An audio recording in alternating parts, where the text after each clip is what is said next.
Hello, I'm Chip Caldwell, ACHE faculty and researcher who, along with Kevin Cook, System COO of Franciscan Missionaries of Our Lady, and Tim Alba, who constructed this ACHE FY21-22 Profitability Accountability Program for you. This program is unique amongst ACHE programs in that not only do you receive 3 hours of face-to-face credit towards your accreditation, but more importantly, the outcome that we designed into the program that we feel is more important is that along with attending CXOs, who also are charged with profitability accountability, for each of us or each of you to come up with or end with a contingency plan that helps to prevent and mitigate the failure factors that coming out of COVID are probably more challenging than ever on our profitability commitments and our budgets. So let's jump right in. As we enter the first session, we want to begin right away with work. So this introduction then is important for us to process as pre-work. You can follow along in the book that you should have received that lays out the research, the risks, and then with fillable fields for you to complete during the course of the program and as homework, that the end result will be an actionable plan for you and for your organization, and perhaps you will wish to use for your department directors, physician leaders, and others that you bring as key constituents to be part of your contingency plan. So the first question then really that we need to process is, well, why is it that organizations, particularly now coming out of COVID, why is it that they fail to achieve budget? And then we can begin to insert interventions that we discern can be made to mitigate these failure factors.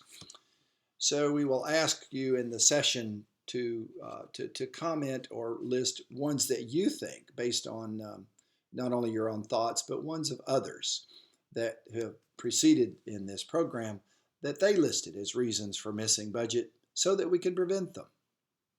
But the beginning point must be some form of a target. I mean, we have to have a target for know where we're aiming, even if it's back of the napkin. So if we take a look at Kevin's initial plan on his $3.5 billion operating budget, his target was 3% or $100 million. And we'll see when Kevin presents his case in the first session how that's played out so far. So as homework, it's not too soon for you to begin to ask the question on a back of the napkin basis, what is your target? 3%, 5%, greater than 10%? That question is important because the plan that you construct for a 3% gap is a significantly different plan than if you're projecting a risk of greater than 10%. So once the target then is set, we can begin the 6-step process of profitability accountability, and that is, well, what risks do we have then? And how will we mitigate those from the research to either prevent them, to mitigate them, or to offset the gaps if they're unpreventable, like perhaps a labor shortage. And then once with the target and risks in hand, we can begin the process of constructing our action plan using a template that ends with a timeline and results tracking. And then ask the question, are there any supporting activities that we need, either bringing in department directors, some other form of collaborative, and launch and fine-tune as we move forward. So that tracking, you will note in Chapter 5 that we encourage you to join your colleagues in this program on a month-by-month basis to enter your data and track it along not only with Kevin's historical data, but also of your colleagues, whether those who attend. Then we can begin to process the inevitable risks that occur in any plan. So what were some of the mega trends that we did uncover in the research? Well, number one, profitability has plummeted. Fitch projected that currently over 55% of health systems are missing budget. And that coming out of COVID, once the stimulus has worn off, that over 75% perhaps will be in profitability peril. It's going to be difficult to overcome addictus stimulitis. Our debt capacity, having in some cases been necessary to use to just finance daily operations, have left our balance sheets in a mess. We observed during COVID that our middle management team lacked the skills for adaptive change, and therefore senior leaders ended up managing lower level decisions. This was a big shining light on our organizations that directors are not skilled as they could be or need to be for adaptive change. Our overhead has simply mushroomed at both corporate level and at hospital level and at unsustainable levels. The senior leaders and the middle managers have had inadequate time to manage the fundamentals. And truthfully, many senior leaders reported they believe that their senior leaders and middle managers have grown a bit rusty. As this research from Kaufman Hall shows that just recently, like right now, that operating margins are heading south because revenues are down and expenses are up. So as we discerned the findings from the research, well, how will we put it together in some form of replicable use, or to put it to use? Well, we affinitized what we found into these four groupings for the construction of our contingent FY21 contingency plans. The first of those we'll review here quite quickly is we did find some interesting ideas that might be interesting for you to consider for your plan. But we think moreover, and more importantly, we found some behaviors, beliefs, and practices of top performing organizations versus their lower performing brethren in the form of accountability structures, the way they approach mentoring and coaching the middle management team, which didn't occur much more than training in the lower performers, and then observations of how to solve for capital structures and financial covenants that were stressed by COVID. So that the highest level, the observation we made is that every organization has a strategic planning process, and we've gotten quite good at it. That planning process, whether it's budget or strategic plan, begins at the CEO or visioning level and progresses down to the middle management level. It involves the education focus, involves visioning and analytics. The required tool, well, a spreadsheet or some app that's spreadsheetable. What's the end result? The end result is a document. Top performers recognized there needed to be a bolt-on companion process that lower performers didn't seem to recognize. We've labeled that an outcomes accountability process, which begins at the bedside, at the middle manager level, and cascades to this back towards the CEO. So the education focus in an outcomes accountability is leader development and adaptive change management. The required tool, real-time results tracking. But the end result is outcomes driven, not a document. So what kinds of ideas did we find in the national research? Well, we assembled a database of over $1.8 billion of 200,000 ideas from 150 health systems to help us figure out what might be replicable for us. At cbatools.com, we can search these in any way we wish, so let's jump right in. At the highest level, the 150 health systems, their top area of implementation or results were in the revenue cycle and coding area, representing 34% of the total $190 million.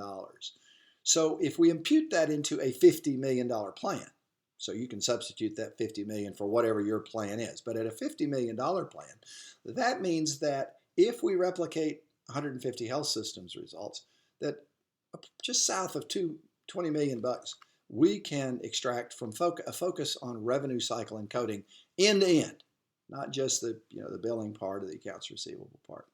And following closely behind, not surprisingly, is focus on labor, representing 27% of our opportunity. So again, imputed into a $15 million plan, we could expect somewhere just south of $15 million from a focus on labor. And supply chain, 10% or $10 million we might expect. So as you can begin to see, adding from looking at others, adding which of these elements will we focus on to build to our plan. And then ask these three questions. Rather than have a project for each of the areas we may choose, which would be unmanageable to have that number of projects, how can we affinitize those into groupings so that we can have assignable accountability? That is, might we group labor and supply chain and fees all together? So in our template plan on the last slide, that would say be roughly 25 million bucks.